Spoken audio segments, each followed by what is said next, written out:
The crimson spray arced across the pristine snow like a devil's signature, stark and accusing beneath the twisted pines that clawed at the leaden sky.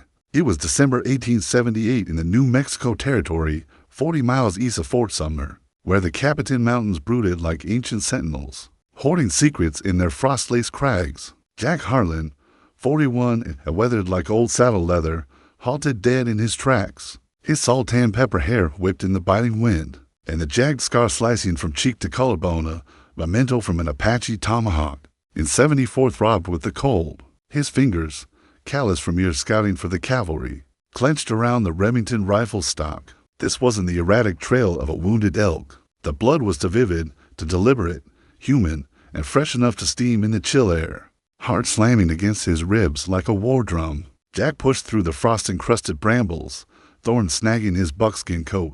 The underbrush gave way to a shallow ravine, where a frozen stream glittered like shattered glass. There she lay, face down in the icy trickle, a Curricahua Apache woman, her ankles bound cruelly with rusted barbed wire that bit into her flesh. Her body was a map of brutality, bruises blooming purple across her copper skin, a knife slash weeping red down her thigh. She was half submerged, her long black hair fanned out like raven wings in the water, life slipping away with each shallow breath. Memories assaulted Jack like a cavalry charge, the smoke-filled raids on Apache villages. During the wars, the cries of women and children echoing in his nightmares. For years he'd hidden in these mountains, a self-imposed exile after cholera claimed his wife Sarah and their daughter Lily. While he rode patrol far from home, he'd come home to find them cold in their shared bed, their faces pale as the moon. Since then, he'd touched no one, trusted less. This woman was the enemy, or had been. His thumb hovered over the trigger, the voice in his head a harsh whisper.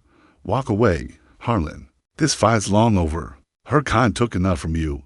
But then her eyes cracked open, fierce, unyielding black pools that locked onto his, defying the Reaper himself. No plea, no fear, just raw, unbreakable will. In that gaze, Jack saw not an adversary, but a mirror of his own shattered soul. Damn it all. He slung the rifle over his shoulder and knelt, his scarred hand steady as he drew his Bowie knife. The wire snapped with a twang, and she flinched, but held still, her stare weighing him like a judge at the gallows. She was young, maybe 28, with the weary build of someone forged in hardship, broad shoulders, callous palms that spoke of grinding corn and wielding tools, not frippery. Faded whip scars crisscrossed her arms, old enough to whisper of past captivities she'd clawed free from. Beautiful, in the way the frontier carved its survivors, sharp angles, high cheekbones, a resilience that outshone any saloon girl's painted allure. Steady now, Jack growled in his low, gravelly drawl, shrugging off his heavy sheepskin coat and draping it over her trembling form. He noted the intricate beadwork on her tattered buckskin skirt, Curricahua patterns, swirling like stories etched in thread. She understood English. He saw it in the flicker of her pupils, but she said nothing, silence wrapping her like armor. Jack hoisted her up, her body light but fever-hot against him, and trudged for miles through deepening snow to his cabin, a rough-hewn fortress carved into the mountainside. The wind howled mockery at his folly, but he pushed on, her faint breaths urging him forward. Inside, the lanterns flickered, cast dancing shadows on log walls lined with traps and hides. Jack laid her on his narrow cot, peeling away sodden clothes to reveal the extent of her wounds, cracked ribs, a deep gash on her arm from a blade, bruises that told of kicks and worse. He worked methodically, dousing cuts with moonshine that made her hiss through clenched teeth, stitching the arm with fishing line and a needle sterilized in flame. The wind rattled the shutters like restless spirits, stirring dust devils of his own regret. Sarah's gentle smile, Lily's tiny hand in his. Why save this woman when fate had robbed him so cruelly? Yet here he was, playing healer to the very people he'd once hunted. Her fever burned hot for 4 days. Jack kept vigil, chopping wood in the swirling snow, his mind a battlefield of irony, saving an enemy while his heart lay barren as Sarah and Lily's graves. He fed her broth when she stirred, murmuring nonsense to fill the void. "Hang in there, stranger. Ain't no quittin' in these hills." On the 5th dawn, a crash from inside yanked him from his chores. He burst through the door, cold point for 5 drawn in a blur, hammer cocked. She was backed into the corner, wild-eyed, clutching a splintered chair leg like a club, her borrowed shirt hanging loose on her frame. "Ho there. I ain't the enemy," Jack said, palms raised. holstering the gun with deliberate slowness. He stepped back, giving her the room she craved, and nodded toward the pot of venison stew bubbling on the stove. "Eat if you're hungry. I'll be outside." He turned and left, the door creaking shut behind him, leaving her to the silence. Weeks melted into a tentative rhythm. Jack entered only for necessities stoking the fire, leaving plates of food and stacks of firewood. He'd catch her watching him, wearing a softly cautious curiosity, like a wild mare testing the corral.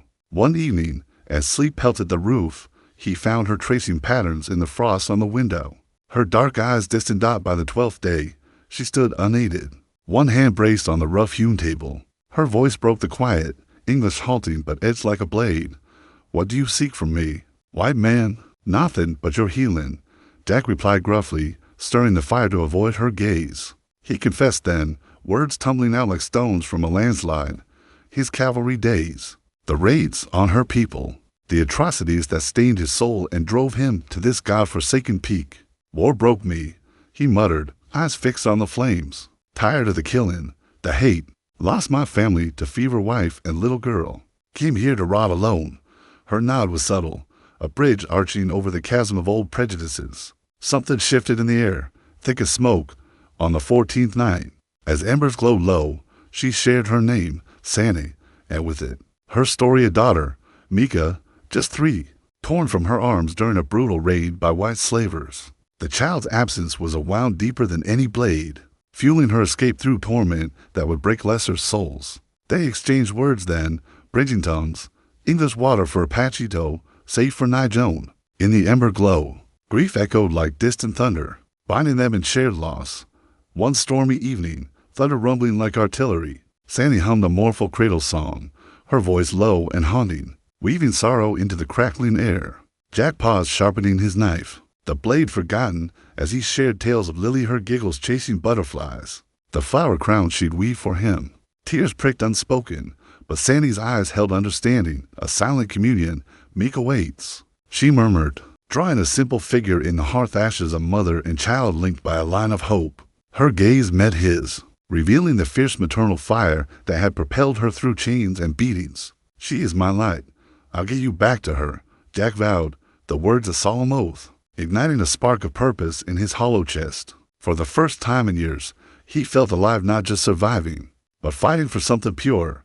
On day 19, Jack rode down to the dusty sprawl of Roswell for supplies, his horse kicking up red dirt under a merciless sun. In the smoky haze of the Silver Dollar Saloon, he nursed a whiskey, ears pricking at whispers from a corner table. To grizzled prospectors, faces etched with hard-living old Tom Wilkins and his weary partner. Slim Reyes muttered about Elias Thorne, a disgraced ex-officer turned bounty hunter, offering $300 for a Karikahua woman who knew the hidden paths to her people's camps. "Thorne's a snake," Tom grumbled, spitting tobacco. "Sells them to the mines or worse. Heard he's got a posse sniff in the mountains." Jack's blood ran cold. He slammed coins on the bar and rode hellbent back, writhing under a canopy of stars. Sandy waited by the hearth, a simple meal of elks to spice with foraged sage and wild onions steaming on the table, a quiet gesture that warmed him deeper than the fire over dinner. She pressed him. "Why risk your life for me?" He leaned in, voice rough with emotion, "'Cause some wrongs need righting. Your people got the raw end from mine, but I see you now, not the war, not the hate, just Sandy." In the fire's flickering dance, she reached out, fingers tracing his scar with feather-light touch. "Apache blade?" He nodded, breath catching.